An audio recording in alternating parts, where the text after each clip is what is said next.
جی ہم سب جانتے ہیں کہ مولانا الیاس قادری صاحب بہت زبردست بہت بڑا کام کر رہے ہیں، اور وہ جو صرف پاکستان تک محدود نہیں ہیں، پوری دنیا میں کام کر رہے ہیں. اور یہ ایک ایسا کام ہے جو ظاہر ہے صرف دنیا کے لیے نہیں، آخرت کا سلسلہ بھی ہے. اور یہاں پہ جب میں نے ان کے وزٹ کیا کراچی میں تو میں بے حد حیران ہوا. ایک تو مطلب جو گونگے بہروں کے لیے خاص طور پہ جو کام کیا اس کی بہت تہہ دل سے میں تو بڑا شکریہ بھی ادا کرنا چاہوں گا کہ ایسا کام ہو رہا ہے. پھر بچوں کے لیے بہت کام کیا جا رہا ہے اور پورا سسٹم ایک زبردست ہے. سب سے جو اچھی بات یہ ہے کہ بہت لوگوں کو جو ٹریننگ مل رہی ہے تہذیب اور ایتھکس کی، جو کہ بڑی کمی ہو چکی پوری دنیا میں، تو بہت ہی زبردست کام ہے ماشاءاللہ. اور یہ پوری ہماری فٹرنیٹی کی طرف سے ہم آپ کا شکریہ بھی ادا کرنا چاہیں گے. اس کے ساتھ ایک سوال جو میرے ذہن میں کافی دنوں سے تھا، جو اب یہاں موقع ملا کہ آپ کے پاس موجود ہیں، آپ سن رہے ہیں، تو ہم نے کہا سوال بھی آپ سے کر لیا جائے کہ جس طرح ہمارے یہاں دنیا میں دنیاوی زندگی میں مہینے ہوتے ہیں، ربیع الاول کا مہینہ ہے، محرم کا مہینہ ہے، رمضان کا مہینہ، اور 12 مہینے انگریزی کیلنڈر کے مطابق بھی ہوتے ہیں. تو کیا اس کے بارے میں کوئی نالج مل سکتی ہے کہ اگلے جہان میں یا جنت میں ادھر بھی مہینوں کا سلسلہ جاری رہے گا یا نہیں؟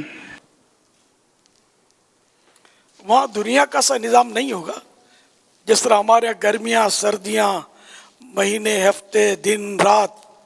وہاں یہ چیزیں نہیں ہوں گی.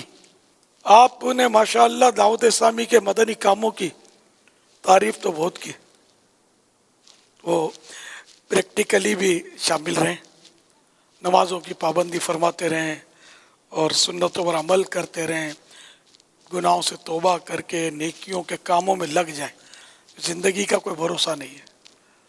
بارہا علمی تجھے سمجھا چکے، مان یا مت مان، آخر موت ہے.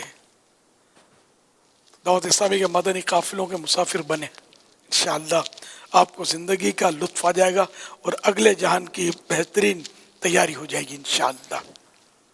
وہاں جنت میں ہر وقت انشاءاللہ موسم بہار، صبح کا جو سہانا وقت ہوتا ہے نا، جنت میں وہ وقت ہوگا. مکھی، مچھر، اندھیرے، بدبو، وہاں کوئی اس طرح کی چیز نہیں ہوگی. نہ وہاں کوئی صدمہ ہوگا. وہاں خوشیاں ہی خوشیاں ہوں گی. جو چاہیں گے، جو چیز جس کی خواہش ہوگی وہ مل جائے گی. اور سب سے بڑی نعمت جنت میں یہ ملے گی کہ ہمیں ہمارے پروردگار کا دیدار ہوگا بطفیل مصطفیٰ صلی اللہ تعالی علیہ وآلہ وسلم. حقیقت میں اس سے بڑھ کر کوئی نعمت ہے ہی نہیں. جنت میں بھی یہ سب سے بڑی نعمت ہے. تو احسن خان خوشخبری بھیجیں، اب مدنی قافلے میں کب سفر کر رہے ہیں؟ صبح 12 ہمارے ساتھ گزاریں، مدنی چینل دیکھتے رہیں. انشاءاللہ دونوں جہانوں کی بھلائیاں اکٹھی کرنے میں بڑی مدد ملے گی.